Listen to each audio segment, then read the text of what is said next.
Hey everyone, thanks for joining in for our Feel Good Friday chat. So I'm Emma. Today I'm joined by Carley. Hi everyone. Carley is a fantastic play therapist who's just joined us recently at Women's Health and Wellbeing Services, and we're super excited to have her here. Thank you. And I actually mean that, I'm not just saying it, videoing. So today Janet was going to be speaking to you, and we've had a little bit of a mix-up. So Carley is fantastic, and she's going to jump in now and just have a quick chat about the importance of play. Neither of us have had any time to prepare the thoughts around what we're going to talk about, so so we're just going to jump into it and see who knows where it goes. Have a bit of fun talking about the benefits of play and how play is good for us at every age and stage of life. Most definitely. Yeah. Particularly, it's great for our brains. It's great for enhancing our relationships. It's really important for us at all stages of life. Yeah. Okay, so let's start. Where should we start? Should we start with the benefit of play for children? Yeah, we can start there. So, I guess the benefit of play with kids and families is a really lovely thing to think about, and to have some dedicated time throughout the week where you can just, put everything else aside and enjoy some play and some fun. And it really shows kids that their company is valued and appreciated, and it gives them a really felt sense of having fun with their family, but being valued and having that quality time together. That helps them to get to know in themselves that they're valuable. Yeah, and play, I think, it's got so many values. So from a developmental perspective, I think something that we see a lot of at the moment is a lot of children who are starting pre-kindy and starting younger. And so many times I'm hearing that boys are being sent off to go to occupational therapy because they don't have pincer grip or they can't cut with scissors. Well, play is actually how you develop those fine motor skills. Kids will process so much through their play. So they'll process, they'll rehearse the way that they talk with people. They'll sort of practice how they interact socially with people. They'll play through different scenarios that they've experienced. They'll process things in a way that we do with words as adults. We might sit down and have a yarn with a friend, and kids will do that through their play. They might play with other people and process what's going on in their world, and they might play just on their own quite happily and do that as well.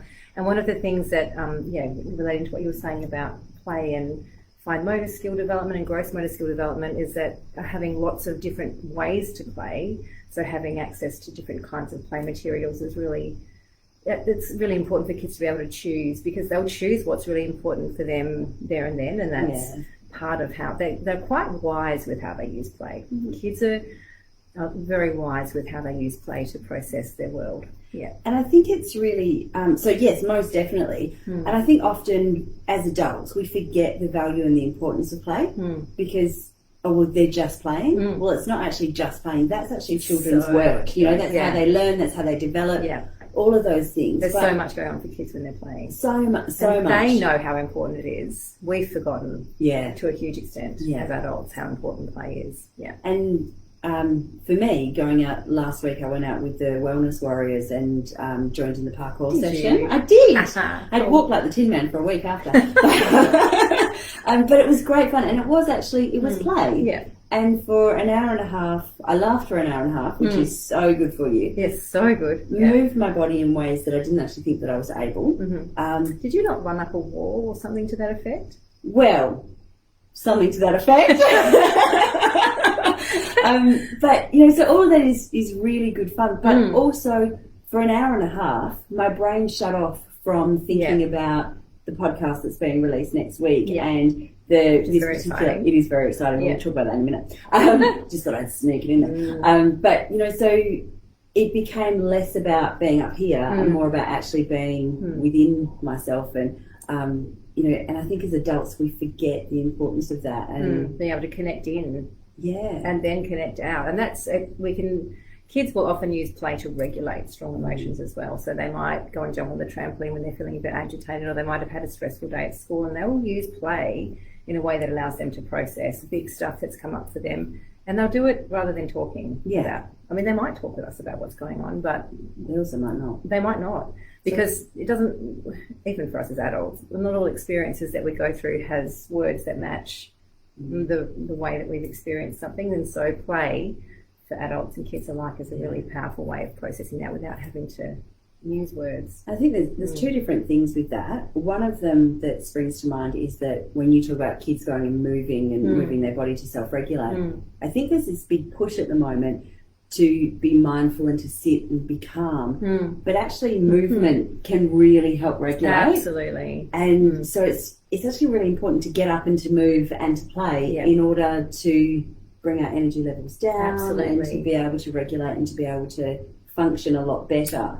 Or actually just be able to function, which is that's kind of a starting point, I think. It's like it's a way that we shake off or ventilate strong emotions, because lots of strong emotions have an energetic aspect to them, and our body holds all of the energy of the emotion. And so play or jumping on the trampoline or throwing a ball against a wall, those sorts of activities are playful, but they're also really helpful for ventilating those strong emotions rather than them being stuck in our bodies. And the other thing that popped up when you were talking just then is about, so our kids might come and talk to us, but they also might not. So by playing from a young age, that's one of the things, is that's actually building attachment and building that really strong relationship if you're interacting and playing with your child. And we hope that they're more likely to come to you when they're older to be able to talk to you when they're able to articulate that way. And sometimes kids will use play with us. So let's use, I know you love Lego a lot. I wish I put my Lego box in for this discussion. I should.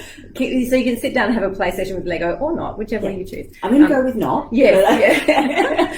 And kids don't even need to speak with us specifically. They can just be playing and just being in our company, and for us to be able to hold that space for them to play in a way which is, you know, sometimes quiet because that's what they need, or sometimes chatty because that's what they need. What's really important in this process is that kids have us with them in that playtime. And we're not distracted doing other things. We're just giving half an hour of our time to be part of their play experience. It's really deeply connecting for our relationships with our kids.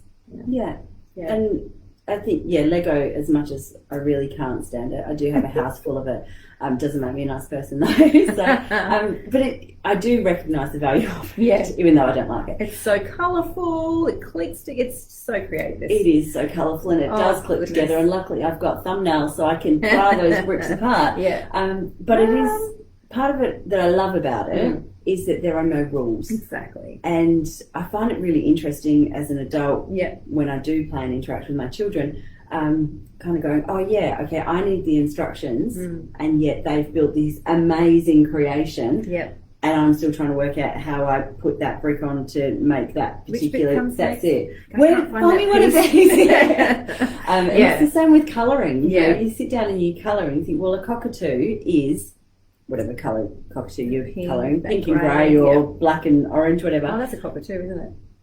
Hang on. What did I say? No, didn't I say cockatoo? I think you did. Okay, right. Well, whatever. Anyway, a bird is these particular colours. So as adults, that's the colour we colour them. And yet I watch kids who all the colours, and they actually quite often look really beautiful. If I try and do that, it just looks like someone's vomited the crayon box on the paper. But they do it, and they don't know the rules. But they kind of create their own rules as part of their play process, which is also really powerful for kids. Because if you think about it, kids are often moving to an adult time frame around things. So they need to get ready for school at our pace in the morning, and they need to be at school at the school's pace, adults set school pace. But play, they get to pace things themselves, and it's a good space for them to have a bit of control and a bit of authorship and authority, and that's really beneficial for their cognitive development as well. And play doesn't need to be expensive. No. So, you know, you can actually play with sticks that you found in the garden, and what can you build from that. So it doesn't have to cost a whole heap of money. So I'm trying to think of the other barriers that people have for playing with their children. And I think often we think that we need to have the best, or in order to do this, well, then I've got to buy X, Y, and Z. But actually, you don't need to. You don't. Sometimes just going to a park that's nearby is everything. Yeah. Everything. I think I shared with you that my kids are, I've got 2 teens and then I've got a younger child, and the 4 of us were down in our living room having scary roar competitions, which we didn't have to go anywhere. It was raining outside, you know, we were inside, we were dry, we were safe, but we were all down on all fours in the living room having scary roar competitions. Who won? Well, I think we all won. Yeah. The relationship won. The relationship won. Actually, let's brainstorm this. What other 3 things can you do that's kind of fun and competitive and inclusive? I mean, cooking together can be a very playful thing. I mean, you have a lovely playful story about cooking. Oh, do I? What? The gingerbread houses. Oh, yeah. Well, so we do lots of weird cooking stuff. So I thought we were going to talk. Yeah, so my son, when he was 3, we cook a lot of Anzac cookies together. So when he was 3, he sat in the middle of the kitchen floor and made Anzac cookies all by himself. Oh, awesome. He did it perfectly, except didn't use a bowl. Okay. So we didn't eat those. But, so no, we do make gingerbread bit of dog hair. Yeah, exactly. Grime off the kitchen floor. That's it. It's all good for building immunity. Yeah. So we do make gingerbread houses as part of our Christmas activities every year. And I know a lot of families who make their gingerbread houses, they go on display and they look beautiful. They're a prized possession. They are a prized possession. Ours are not a prized possession. Ours are, you know, some of the sort of a bit wonky and things like this. Things are drooping. Is there a time frame that you set yourselves about constructing it, and like is there a time limit? No, it's just all in. We've never needed a time limit. And maybe it's until all the sweets have been eaten. Maybe. So we sit there and we do that, and then we create like a little gingerbread village. And then we've got we call our Harry and a bucket full of Dinosaurs Bucket. Excellent. So we've got a big kind of tub that's full of all different dinosaurs. They used to make noises. They don't anymore. Oh. Yeah. Well, it's okay because we get to make noises instead, yeah. So then... Very animated. Yeah. Then my eldest daughter animates in David Attenborough style. Mm-hmm. And then this is so great. The dinosaurs invade the village and then they stomp all over the houses. Yeah. So it's a house crush. That row of houses is just obliterated. And we've taken to now video it, and my son will do that in slow motion. I was going to say slow motion destruction of the village would be and dinosaurs. He's roaring, and my daughter's doing scary roars as well, and then it's just all in and you get to eat the gingerbread. Yum. So and I think the part of it is there's no rules. It doesn't have to be pretty, it doesn't have to be nice. It's just like we need it to stand up so that the dinosaurs have got something to destroy. Yeah. There's a couple of lovely things that come to mind when you talk about this. And one is that creating your own family rituals is such a powerful thing to do, because it just it brings everyone together, but everyone has a bit of authorship again in that creative process, and it belongs to everybody. It does. Yeah, that's really powerful. And the other thing I was thinking of has gone out of my mind. Oh, perfect. Yes, awesome. That happens. Yes, it does, and that's okay. Yeah. I'm going to struggle to think of it as we keep going. Yeah. So other things that don't... So, cooking obviously is another low-cost activity. And I know a lot of parents really struggle to cook with their kids. This idea that it needs to be perfect. Or that it's quite messy. It's going to be messy. There's a certain amount of letting go. That's what I was going to say. Allowing kids to shift the rules around a bit and let them lead the rule-making in the play. Yeah. It's not easy for us to always do as adults, but it's really quite fun. It is as fun. Long as it really is. Limits are, I mean, basically the limits that are the useful ones to hold are as long as the kids aren't hurting themselves or hurting someone else or destroying things that we haven't agreed we're going to destroy, like the houses. Yeah. Then changing the rules and setting the rules is a really quite a lovely, powerful process for kids to have as well, and for us to be able to be invited into their play and for them to set the rules and change them so that we have to lose occasionally. And that's okay. That's okay. I think it's quite nice for kids to see adults letting go. Not necessarily that adulthood doesn't mean that, like a button-up blazer and that kind of fat controller version of an adult all the time. We can actually have fun and laugh. And it's so freeing. Yeah. It's really freeing for kids to see us follow their rules in the game. And most definitely. It's great. What were we going to say about cooking? Oh, just that I think that can be something that adults can struggle with, but something that kids apart from all the homeschooling kind of benefits of cooking, that you've got all your maths and everything, science that's in that as well. So you've got all of your educational kind of aspects of it. Yeah. But I think for kids to actually see something from start to finish and to be part of that process and get to do it and get to actually get messy. Yeah. It's really exciting for the beginning, the middle, and the end. Yeah. The whole mess. Often the whole mess. I think it's always good if you can try and include them in the cleanup part as well. It really is. If there can be some ownership of that as well. Yeah.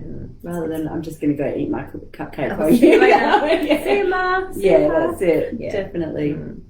So any other easy, cheap ways that we can play with our kids? Oh, well, when we were kids, we used to build obstacle courses in the backyard and set up like just whatever we could find in the backyard and set up these really quite detailed obstacle courses and then take turns seeing who could go around there the fastest or send the adults through the obstacle course. I mean, that was fun. Yeah. That doesn't, it's really found objects that are used for that sort of thing. But like dens as well, which is kind of the thing with Hobbies. Yeah. Yeah. And I think my kids really love seeing me get down on the floor and have to try and crawl through this tiny little space. And you're like, you fit, honey, but most of money's still outside.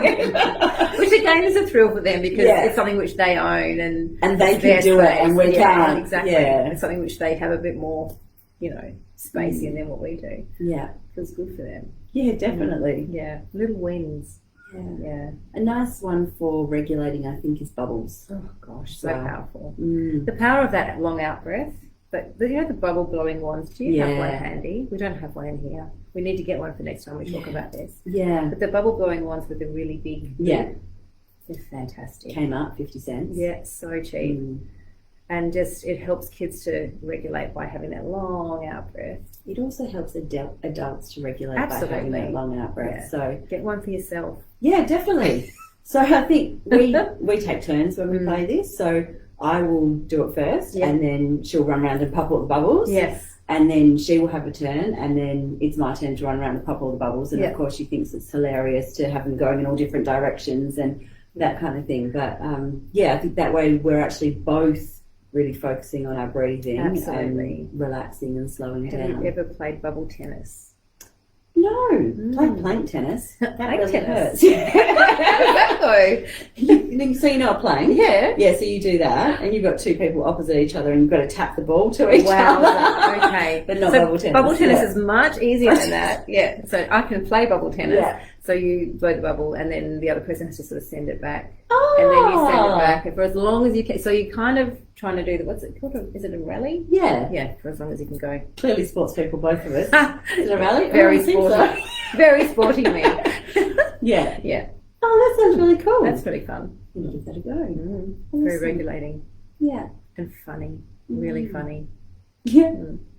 What do you think parents need to give them permission to actually get on the floor to play? I think it's a really good question. I'm not sure. I think for parents to know that it's okay to do that and to give yourself time to rediscover the value of play in your own time as well. I mean, kids know how valuable play is. It's quite an inherent thing for children to know. And sometimes we have to relearn how to, and it feels a bit awkward, but I guess just making friends with that awkward feeling and taking your time to learn to play again. Yeah. It's a permission thing, I think. It's giving yourself permission. Giving yourself permission, maybe, yeah. And that's why I wonder whether or not knowing that it's actually good for your children and knowing that developmentally it's good for them, knowing that educationally it's good for them, knowing that, for your attachment and your relationship together it's good for them, maybe that helps parents have permission. Yeah, perhaps. Yeah. And I think also knowing that it's good for our brains as adults, it's very, very very healthy for all of us. But particularly in having fun as a family, it's really beneficial. I had another question as well, and it's also completely gone. Oh, it's Friday afternoon. It could be that's what's happening. And maybe we haven't played enough today. That is definitely true. Yes. Yeah. I can go and get the Lego. The Lego. Would you like me to? Oh, that's okay. I think I've got some work that needs to be done. Honestly, I find it really relaxing just to mindlessly. Sometimes when I'm just instead of watching telly, mindlessly watching, just mindlessly clicking through the Lego is very relaxing. But yeah, different things are relaxing. That's not going to work for me. But and that partly because I do actually find Lego really quite stressful. Okay. Because I think maybe it's just that permission to not get it right. Yeah. Yes. Yeah. Yeah. But there's lots of fun ways to use Lego. But yes, we have a different lens as adults with Lego. Yeah, that's it. It needs to be as per the instructions. And I'm not very creative, I find. So, yeah. I guess that might be, in part of this is finding things that you know everyone can enjoy a little bit in the family. There's probably a bit, if you're planning a family fun time, a bit of give and take for everybody. Yeah. So if Lego is not quite your thing, but everyone else is really loving it, so, you know, maybe in finding a day where you can enjoy it with everybody, some ways that you can make it more fun. Yeah. Exploring that as a family is... Yeah. And for that particular thing, while I find it painful, the rest of my family do love it, and that's fine. So while they make Lego, I'll take photos of them while they're doing it. Yes, and can be. So I'm still engaged and involved and part of it, but I don't actually have to touch the Lego. Yeah, absolutely. And you can break it into little different roles. So somebody might be the person that finds the pieces. Somebody might be the person that sorts it into colours. You can have, and someone could be the engineer that's building the thing that's being built. There's different ways of exploring that as well. Thought of what my question was. How do photographing? It's a great idea. Well, that's it, because then they get to keep it after they've smushed it apart. Yeah, exactly. So, how do people find time? Like, how long does it need to take to play with your kids? Oh, because I'm very busy. Yes. Okay. If you just aim for half an hour a week, just start with half an hour a week. And one way of making this really powerful, rich family space for everybody is to try and just stick with a regular day and a regular time, so that everyone knows that when it gets to this point in the week, so let's just say Friday afternoon for argument's sake, for example's sake, that if Friday afternoon is the time that everyone plays for half an hour, you might have a certain thing that you always do on a Friday afternoon. It might be that you're cooking a meal as a family, or that you're all playing Lego for half an hour, or it might be that you do a park run, but having a designated time and some planning time the week before. So next week when it gets to this time, we're going to do this together, or just having one thing that you always do at that time during the week. And it might grow into more than one day. But half an hour once a week is a really great thing to aim for. And the thing about keeping it regular is that it gives a real sense of anchor for kids. Like, that part of the week is always going to be there. Even if I don't feel like playing, the play will still be happening and I can come and join in when I'm ready. It's a really consistent and predictable and safe thing for kids to know that that's coming up each week. And something that I like to try and do as well is to actually let them plan the play. And I find that they really enjoy that, and they get a lot out of it. And part of what you were talking about before, that they actually kind of get to have that ownership and that sense of control as well. But it's also one less thing that I need to think about. Absolutely. So it's like a double win. Hand it over. That's it. Yeah. So, okay, this particular time, for this weekend we're going to the Oval, and this is actually what we're going to do for Father's Day. Yeah. So I've told my kids that Father's Day we're going to go to the Oval, we're going to have a picnic. After the picnic, we're going to play some games. You guys need to work out what games we're playing. You tell me if we need anything, and then we're going to do that. And that sounds fun. We did that for Mother's Day, actually, and my kids organised it, and things that I was like, oh God. So my eldest came out and said, we're going to need a dozen eggs. I was like, okay, why? Raw or boiled? Yeah, raw. Okay. Yeah, so then we played a game of catch where we had to throw the raw eggs between each other with like 6 eggs going. There's only 5 of us. Wowza. 6 eggs going at the same time. And it was hilarious. It would have been hysterical. It was such good fun. And eggs are actually really quite robust. So you think you're going to be covered in eggs, but we weren't. But we played that. We played a game of ostrich, I think it's called, where you've got a word written on your back, and you need to try and see what everyone else's word is, but not have people look at yours. So kind of like Celebrity Heads, but slightly different. Slightly different, yeah. So it's like a game of tag, but so I ended up just laid on the oval floor. No one can see it. What, did you get called out as being a cheater? Well, no, because I'm one of the smallest in the family, so they just picked me up and turned me over. Didn't even last for long. No, it didn't. Oh, that's great. We played that. We played a game of mirror charades, which is so you sit down and then you've got the person who's doing the charades actually behind your group. Yeah. And they have to do it, and then there's a person standing at the front that has to copy, and the one that's at the front doesn't actually know what the game is. Yeah. So games that I never would have thought to play with the kids. Well, there's so much we learn from kids when they're allowed to have that kind of freedom too. That's it. They teach us so much. Yeah, and all I had to do was just turn up and play. What a fun Mother's Day. It was great fun. It was Did they do all the cooking as well? They did actually. Yeah, I literally just turned up, ate, went home. And was there a good cup of tea involved? There was afterwards, yes. I have trained my children well. We've just been talking about the importance of tea and getting it right. Yes, because we did have a staff member who bought black and gold tea bags. She's still here, but she was on probation for a while. Any other thoughts on play? Well, I guess I'd say it's Friday. We're heading into the weekend. Play with the idea of play where it might fit with you and your family. See if you can do something different and playful this weekend that you haven't done before, and if you can make some space for bringing play in a bit more often in your family time. It's a great thing to be able to do, to play around with. I see what you did there. Oh, God. It was pretty transparent. Oh, dear. Now, before we do say goodbye, just to sneak in there that we do actually have a new podcast that's coming out. It's very exciting. It's pretty cool, actually. Yeah. So it's launching next week because next week we've got Women's Health Week. Yes, I do know this. It is Women's Health Week next week. So we are launching to coincide with Women's Health Week. So episode 0 comes out. And exciting. Can you remember what it's called? No. The podcast? Yeah, the podcast. Oh, the podcast, yes. It is called The Hidden World. Yeah. So it sounds exciting. Just the name is exciting. I think it's exciting, yeah. So the idea is that we're going to be trying to normalise women's experiences and the things that are, considered to be shameful, or the things that are not spoken about, the things that women... just that hushed up, really.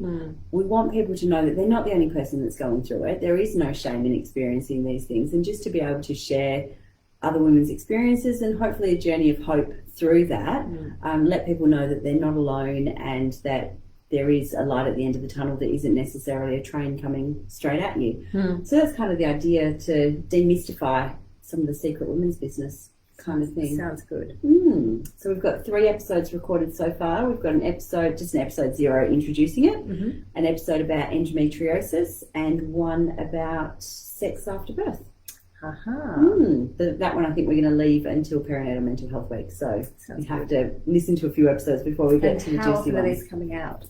Well, that's a very good question, and I think the answer is fortnightly. Oh, yeah. But we'll have to wait and see. That's it. It's the hidden world of women. The hidden world of women. You won't have to dig for it. But it should be available on all of your regular streaming sites, that kind of thing. So, yes, exciting. It is exciting. So, stay tuned. We will share links to it when we have them, and that will go up on Monday. Have a great weekend. Have a wonderful weekend. If you have dads or significant people in your life that will be celebrating Father's Day, have a wonderful Father's Day. If you are a mum who's doing the role of a dad, well, you enjoy Father's Day too. Absolutely. If you aren't a parent, well, that doesn't matter. You get down and play anyway. Have a great weekend. Fantastic. Thanks so much, everyone. See ya.